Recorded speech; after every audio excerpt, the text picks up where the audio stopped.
Right, better update myself here.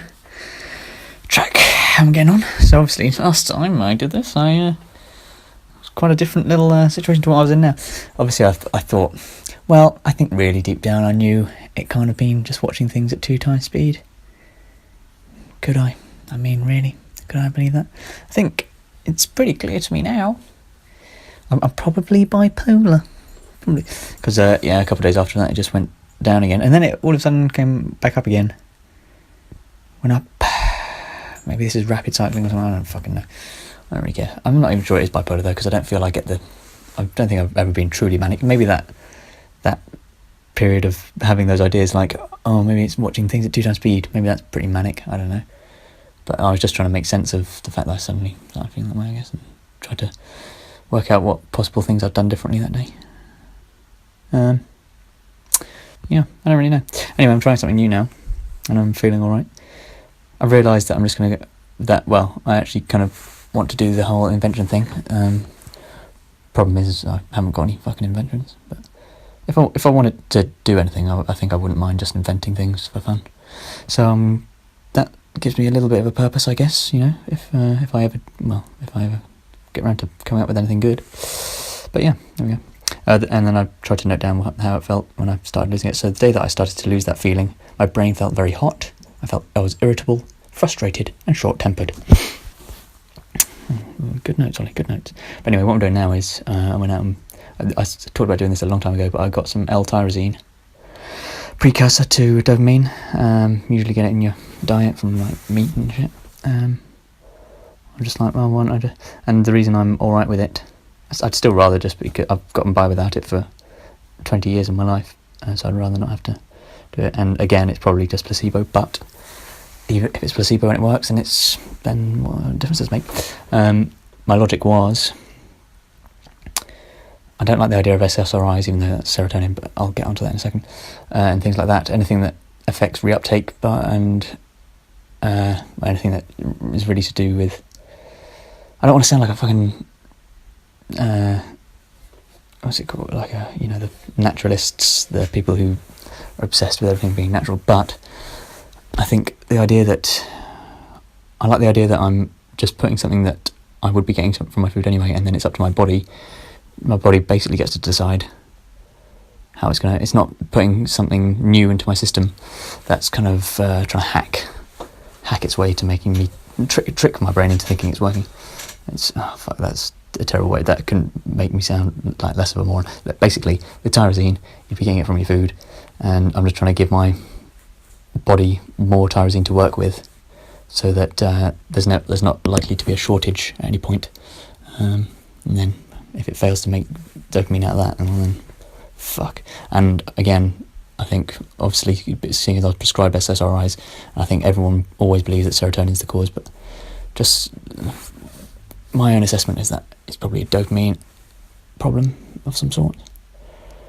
Just again from crazy anecdotal inferences, like people on crystal meth seem to have all the things that I'm lacking.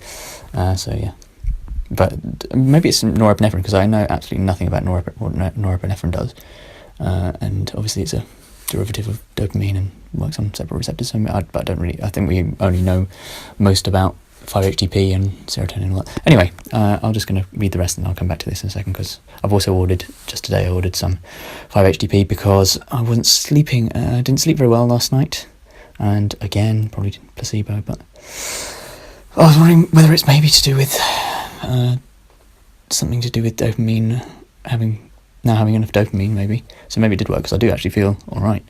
A little bit excited to do things.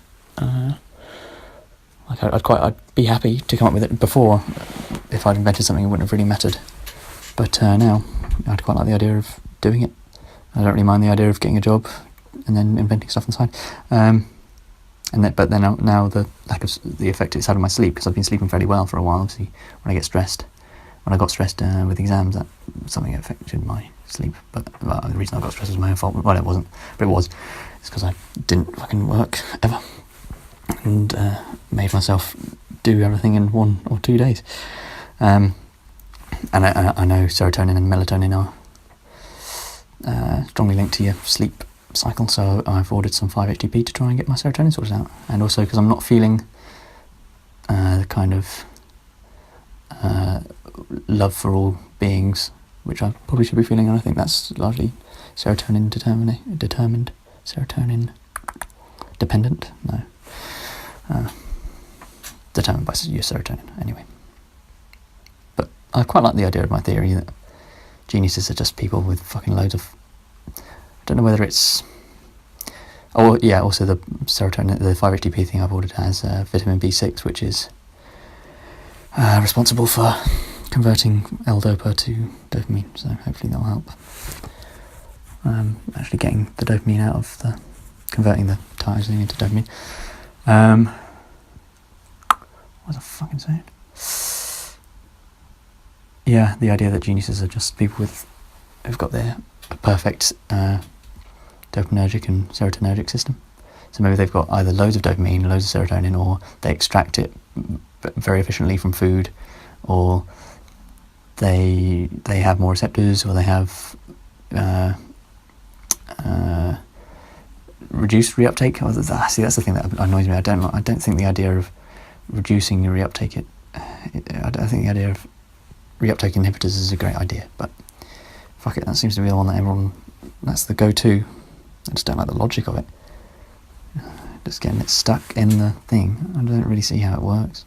I know how it works, but no one knows how it works, but I get what the logic is, I just don't like it as a logic. I think it's pretty, doesn't really fix anything. God, wow, I sound like a right prick.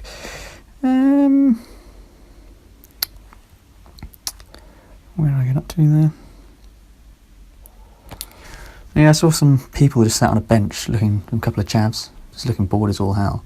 And I thought, what are they supposed to do? What could they possibly do to not be bored? And I thought maybe some people have I imagine old philosophers, Greek philosophers probably said things like, conversation is the only tool you'll ever need. So maybe that's true. Maybe a good conversation is all you need in life. But I don't think most people are that good at conversing. So, don't know. That hunger and drive that make people like Tesla and Elon Musk, and probably anyone who would be considered a genius, are almost... Well, I'm not saying that Elon Musk is that much of a genius, because, there are doubts around his Hyperloop. Okay, I've heard about those doubts. Are almost undoubtedly genetic traits. They clearly seem to carry this trait from childhood.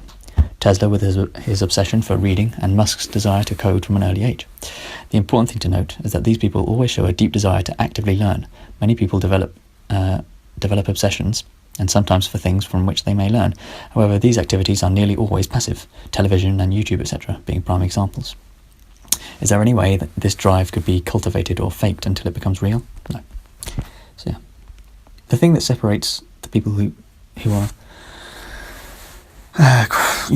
the old quote-unquote successful, but, the really people who make a big difference, like the Einsteins and the people who were innovators, if you will, they just seem to have, they all show signs of it in their childhood, where they're just that desire to fucking learn, man.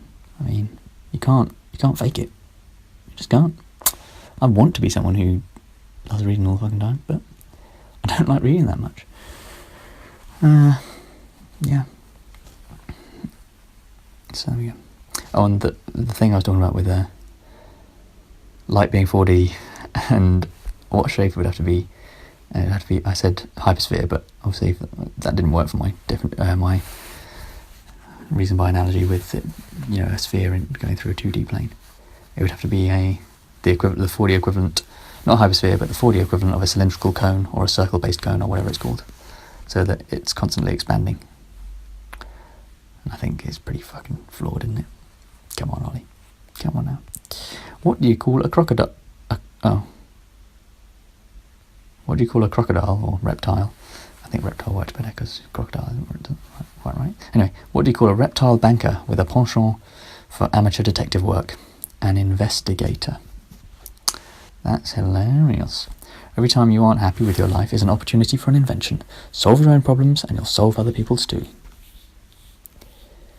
And then I tried to come up with problems, and boy did I get down to bedrock. People have problems being good people. People have difficulty being happy. I'm going to invent something that makes that possible. Let's give inventing another shot, I said. That was my moment. A dating app where people rate you out of 10, and then as your rating becomes more precise, you get matched with people of a similar rating. Could add extra traits like funny, etc.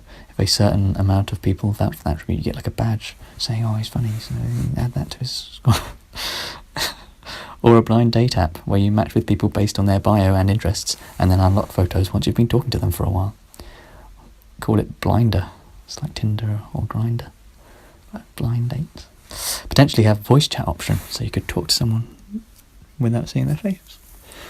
And then obviously it turns out they're a 50-year-old man and you're a 20-year-old woman who's hideous.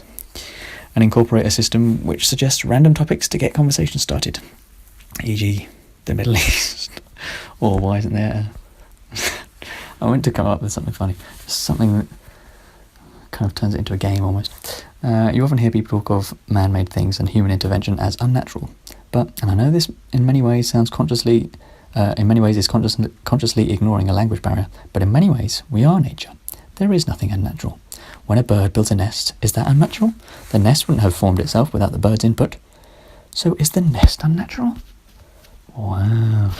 I know people have very specific things, well, not very specific, but they have some idea of what they mean by natural. And I'm kind of saying that really, in an actual definition of natural, it all should be, right? I think a better definition, well, I don't know if better. I think it's helpful for people to draw a line between, what we're doing that damages the world and everything. So fossil fuels and stuff they call unnatural. Really, whatever we do is natural because we're part of nature.